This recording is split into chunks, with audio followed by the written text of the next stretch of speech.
Hey, what's up, everybody? WESPN here. Of course, I'm Paul Germany's with my great friend and colleague, Scott Nascente. And we are, Scott, we're at the end of May, believe it or not. Like, where did May go? Am I right? It went right after April. Absolutely. It always does, and it's typically before June. But we're into what I like to call our summer market. And I feel like the market is doing its traditional ebbs and flows. Couldn't agree more, yeah. And it's just, some weeks are great. Some weeks are slower. Some weeks are just fine. Yeah, now what do you attribute that to, Paul? I have no idea. So as I rack my brain in the back of my office every single day, there's no real rhyme or reason. I mean, it feels like a little bit too early for a summer lull, which happens every year, with the exception of those COVID years. It was just mayhem all the way through Christmas. Money. That was free money. Absolutely, money was cheap. But I don't know. I thought I had it all figured out. Just a combination of increased listings as people usually wait till the summer and schools out or coming to an end to start listing their properties, combined with people just going on vacations and busy with other things. So that combination kind of leads to just a more flat market as people have more to choose from. Yeah. So that's been my explanation, but who knows if that's right. I'd be interested to see, of course, as we always are, the May numbers. I think next episode we should be able to tackle those. But as we see inventory rising, some days the board's super busy. Other days, you get a little text like, "Do you see the board today? There's like 15 sales." But you just power through, and people still need to be served. But it's a weird market out there right now. Yeah, couldn't have put it better myself. Now, we're going to start off here. We got a great episode this round. We actually have a couple guests. We got Joe and Linden that are going to join us after a little bit of housekeeping here.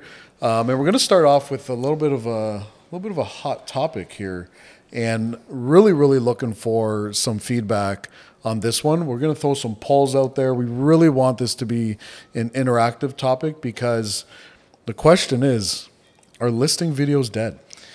Yeah, I mean, I'm not going to give my opinion here right now, but I think it's interesting because it just seems like everybody's doing them, right? Yep. The standard intro, outro, cut to a video of the house. And, when everybody's doing the same thing, often that's a sign that you might want to pivot. Yeah. Because you can just get lost in a million different videos, kind of what's the point? So that's my general kind of broad view, but I would love to get the public's feedback here, whether you're a buyer, do listing videos work? Do they change your opinion on whether or not you want to see or put an offer on a house? And if you're a seller, what are your thoughts on listing videos? Do you expect them?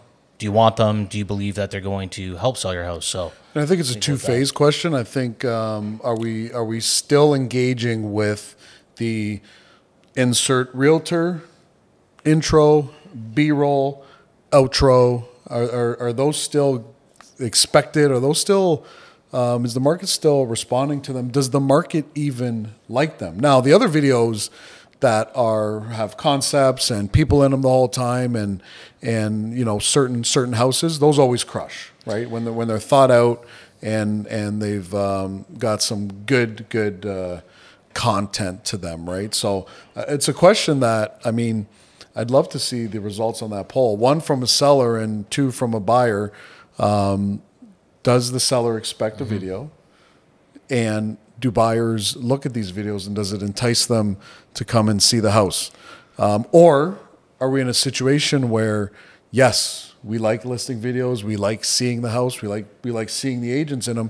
If it's not broke, don't fix it. So, either way, I'm sure our DMs will be flooded with responses. They always are, on Scotty. This question, they always are, Scotty. And then the other question is: are videos for brand? Are they for the property, or are they for sellers, or are they for all of them?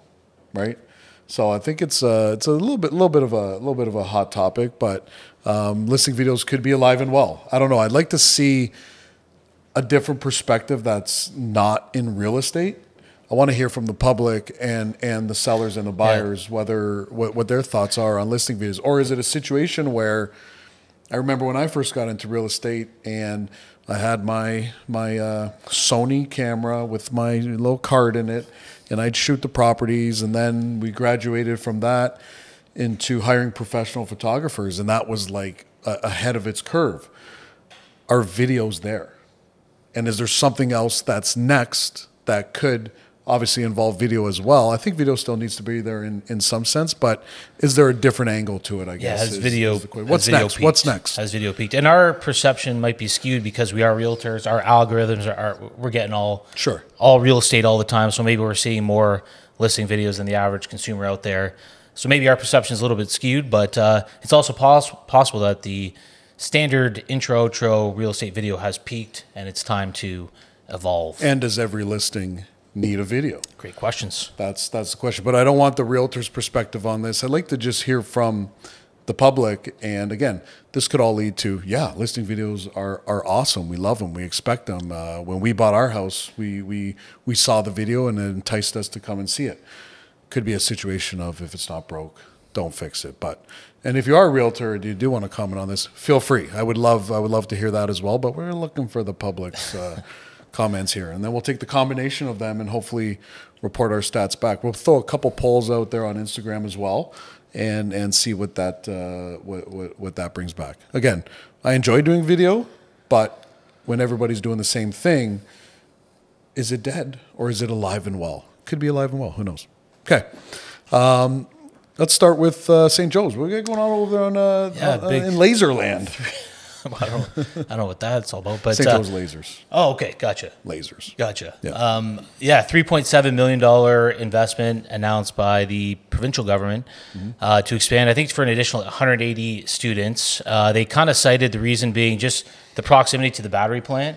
There's a ton of development going on in that area, more upcoming as well. I think there's some proposals for some big towers as well. So the population there is growing. You got the battery plant there. It's just kind of a combination of that. And then the enrollment is up. And I think they've underestimated their enrollment target. So that's going to expand that. And it's one of my favorite places in the city to live and invest. East Riverside, it's all newer homes, beautiful parks, trails. And then proximity to the battery plant is fantastic, as well as St. Joseph's High School. Well, and then we can attribute, obviously, the rising number of students to the rising number of people coming here. Where there's students, there's parents. Where there's parents, there's a family. Where there's a family, they need to live somewhere. So round and round we go, right? No, 100%. It's that simple. Yeah, round and round we go. Now, we need more housing for these people that are coming here, obviously. And I think as interest rates start to come down, hopefully we will see an influx of new construction. That's what I'm hoping. But we're gonna get Joe and Linden to talk about the interest rates. So I can't wait to hear their opinion on that. And then in that topic there, I mentioned the battery plant as being one of the driving forces for an increased enrollment at St. Joseph's. And there's also an announcement this week from Honda investing $65 billion in the EV supply chain in Canada. They specifically cited government incentives as the driving force of choosing Canada, right? They can obviously operate anywhere in the world. But when the government is handing out billions of dollars, you're going to go where the money is. So, and my big point here is whether or not you agree with the EV revolution, it's kind of being forced down our throats via government incentives and inflationary spending. I think it's very inflationary to the economy and housing market. So, it's going to have a stabilizing effect overall in Canadian real estate. And Windsor specifically, right? We're perfectly positioned to take advantage of the EV supply chain. Yeah. What else could you ask for? Border city, we've got the tool and die shops making parts for all these companies, and then we've got our own EV battery plant right here locally. So it just kind of provides that solid ground for Windsor specifically over the coming decades, in my opinion. So, and we call that some great fundamentals, am I right? Absolutely. Again, more jobs, more. Well, we will get our fair share directly from that $65 billion investment, or of course, spin-offs from that. Like you said, the EV revolution is here. It will be forced upon us whether we like it or not. That's a good way to put it. And it's just going to be a new way of living, right? Yeah, it's highly inflationary. It provides a stable floor to all markets, real estate in particular. They're typically using deficit spending and money printing to make this happen. So that's the definition of inflation. So just know that we're going to have a nice stabilizing force here for our local real estate market. Well, let's touch on some inflation. Let's touch on some mortgage topics here, and let's bring in Joe and Linden to break that all down for us and really provide some value on the mortgage side for you guys. Okay, as promised, we're back with Joe and Linden here. Boys, how we doing? Doing great. Good. Fantastic. Good. Joe, you just celebrated 50 years of greatness. How was it? 50 years was amazing. Yeah. Started off with a surprise party, which I was very surprised. And then Surprised I wasn't invited. Make that two ended of up us. in Nashville. And Nice. now I'm back to the world of the living. A little bit older, a little bit grayer, a little bit less hair, but everything's great. Well, happy 50th. I know we talked on your birthday, and proud of you, man. And 50 years, and feel like you're just getting started. Would you agree? We're just ramping up. Love it. Yeah. Speaking of just getting started, what's going on with the Super Mortgage team? Give us a little update on Super Mortgage team world and the outfit and what's going on over there. Super Mortgage team is growing. We're doing great volumes. We started off with 2 people 2.5 years ago, and we're up to 21 now. So the team is getting bigger all the time. We're looking for expansion. In the words of Ryan Serhant, always in all ways. Absolutely. So things are going great, and I can't complain. The rates are coming down, which is making us busier. So, but Right. I think we're going to talk about that. Love it, love it. So first, we're going to start with inflation. Looks like it's finally come down close to a target that they've been trying to hit. What can you attribute to that, and what's housing's role in getting inflation down? Well, housing or shelter is actually the leading driver why it's not even lower than what it is. You know, last month food was lower than the 2.69. They're quoting 2.7, but it was 2.69. Clothing is down as well. Food is down below, but gasoline, which isn't in the Okay. the number, is up. Yeah. But that's taken out. So transportation is up. So is the shelter. But household goods is down. Yeah. So tells me a lot of disposable incomes being filtered towards their shelter payment or their mortgage payments I'm versus. going to go a little bit off our script here, but this just brought to mind now. Tenants, when they're leasing a property, that doesn't go towards their credit score, correct? But they're looking to change that and apply that to that. What does that mean in your guys' world? In our guys' world right now, there's no tracking method. Like tenants don't report to the credit bureau unless a very angry landlord files a judgment against them. But for the most part, what they want to do is they want to try to get these tenants into the market. So they want to have some sort of reporting system that will go to the credit bureaus so that we can say, you know what, I know you don't have a lot of credit, but you've been paying your rent for 1 or 2 years. Similar to what they do to the New to Canada program, where we will use a landlord's letter saying that they've paid on time every time in order to get them qualified for a mortgage.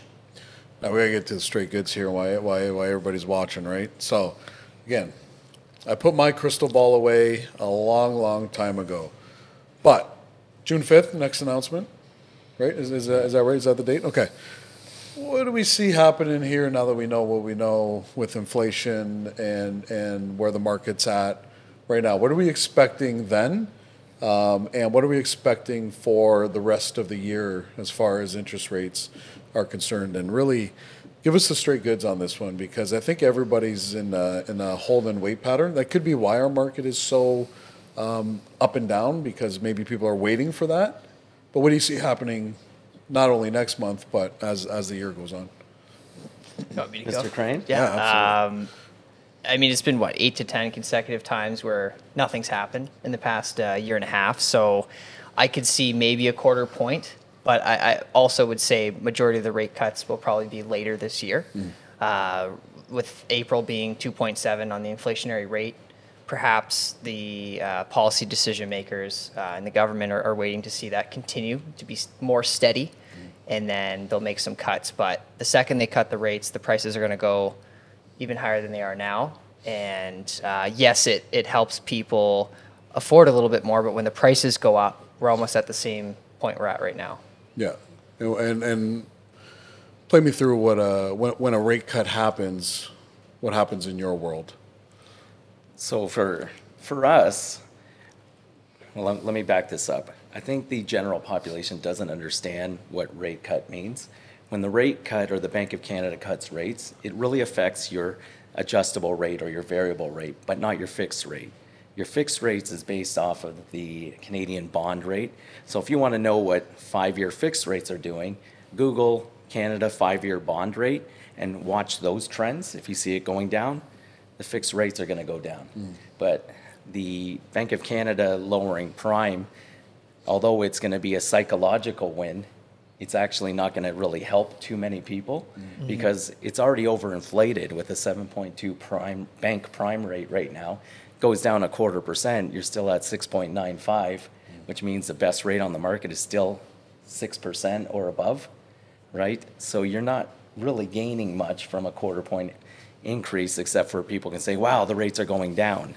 But which matters in our market because it's buyer confidence, it's what news cycle is out there, and then it's fear of missing out. that's right. It's, like I said, a psychological win. So people think, okay, my payments are more affordable. Anybody on a variable rate that their amortization went to 60 years, 70 years over the last 2 years because you know their payment didn't change, but the amount of interest they paid did. They're going to win because now their payment's going to go down. It's going to bring their amortization a little bit back into the place where it should be, right? But the end of the day, out of the 6 major banks, they are split 50-50 on the June 5th announcement. Oh, okay. So they all think in July there's going to be a cut, Sure. whether it's going to be 0.25 point or 0.5 point. But you know, the three of the major banks say 0.25 point, and then the other 3 say nothing. I don't know if the inflation drop by 0.2 was enough to warrant the cut yet. I think they are going to hold steady in June 5th, but that's my own personal gut feel. And Scott, what's your crystal ball telling you? Well, I also put mine away a long time ago, but no, I don't think I'm getting skeptical that they're going to cut this year, to be honest. And the banks have been wrong this whole time, so I'm not going to really listen to them. But I do have a question on what happens to pre-approvals if we get that 0.25 point cut. Are people getting a little bit of a jump in their affordability?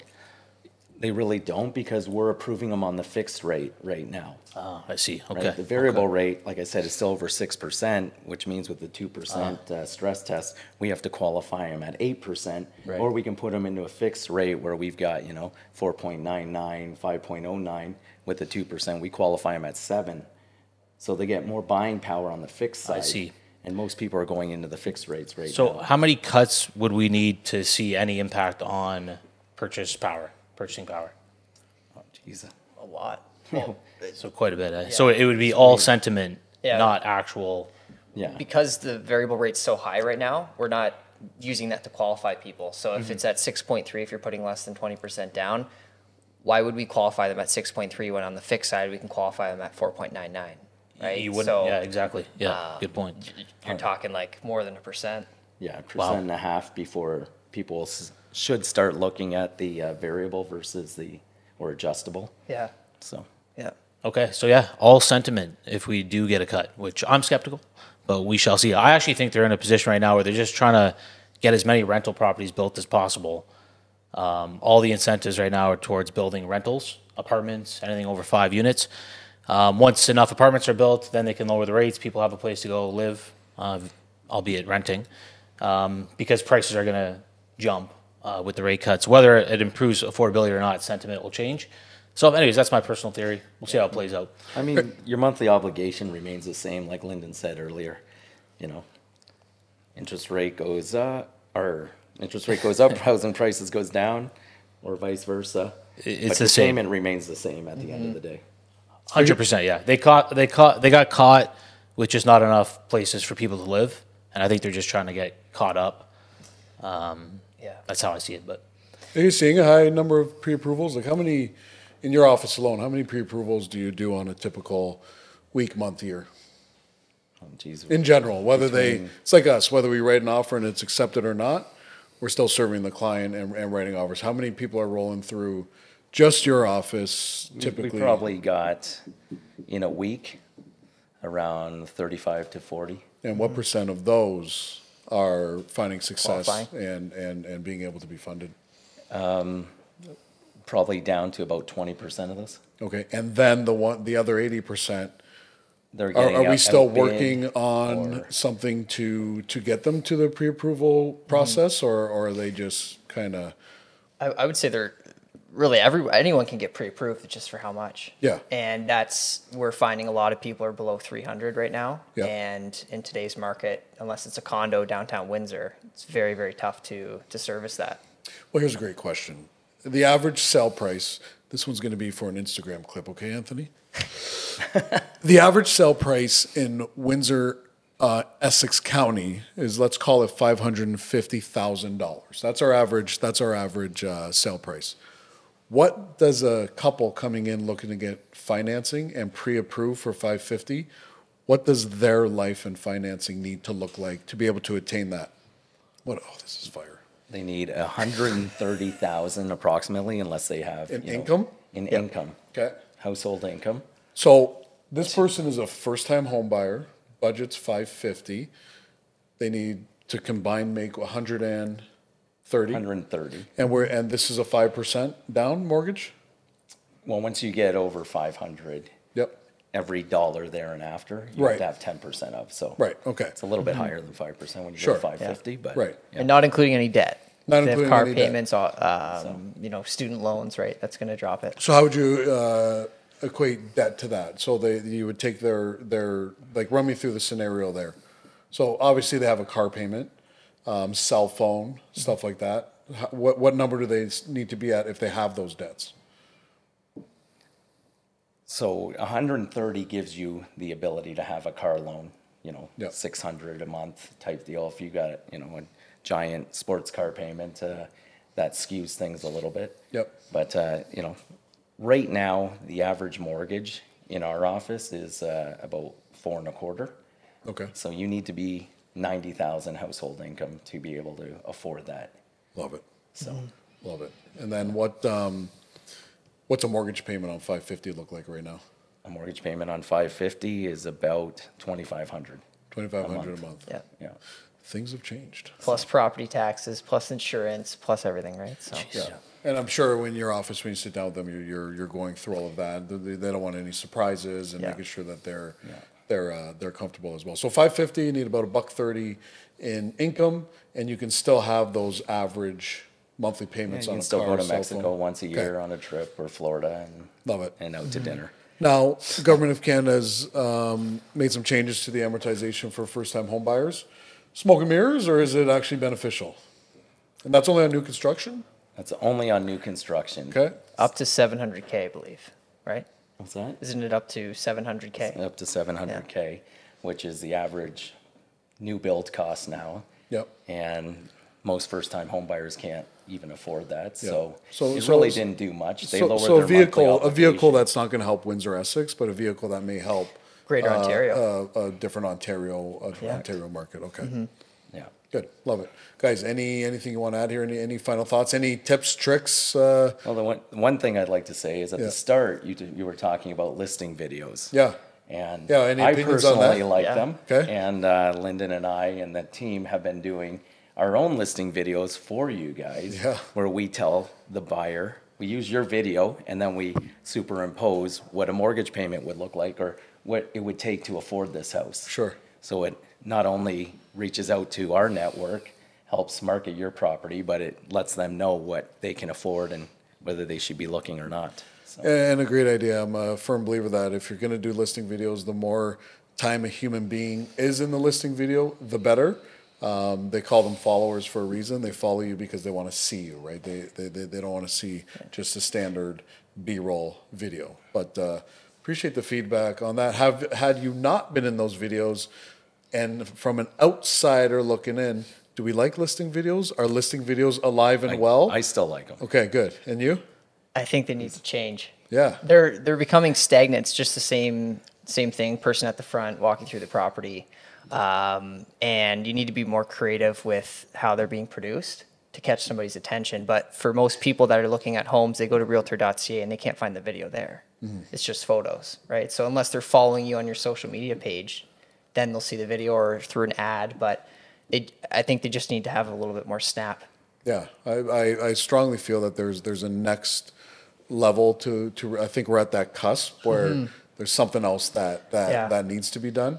What that is, I have no idea, but we'll figure it out. I imagine virtual walkthroughs are not as popular. I'm not seeing as many. You know, we stopped doing them because, and floor plans and all that stuff, like we can turn over a floor plan in a day if requested, but the virtual tours on your phone, this, that, the other, we actually studied those, and our showings actually went down because people were making an opinion of the home Without from actually their seeing home it in person. Yeah. instead of, you know, real estate's very emotional. We don't want them to make an opinion of the home from their house. We want them to come, pull up, experience the neighborhood, experience the driveway, experience the house in person, and hopefully connect with it and see themselves living there.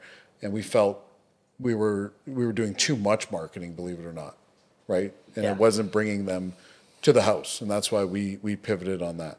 So next, we're looking to pivot off of and I'm not saying we're not doing listing videos, but what's the different way that we could do them?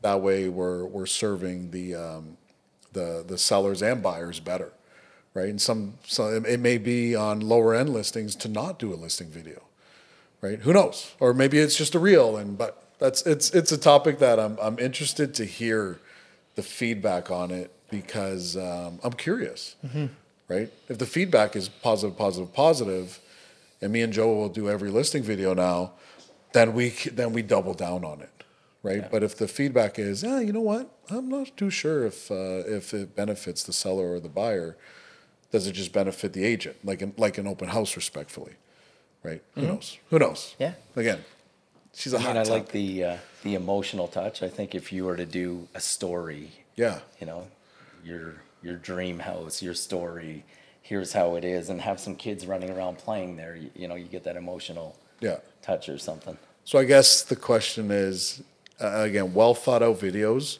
with concepts and all of that, I think those will always crush. Yes. Yeah. The question is the intro, B-roll, outro video, is that dead? Is that the personal Sony camera of today? Yeah. And we'll leave it on that note. Who knows? We'll find out, though, and we'll report back. Guys, thank you so much for joining us today. Thank you. Thanks for the food. Gentlemen. Thanks for always your hospitality. And happy 50th again, and we'll see you on the next one. Okay, thanks, guys. Thanks. See ya. Perfect.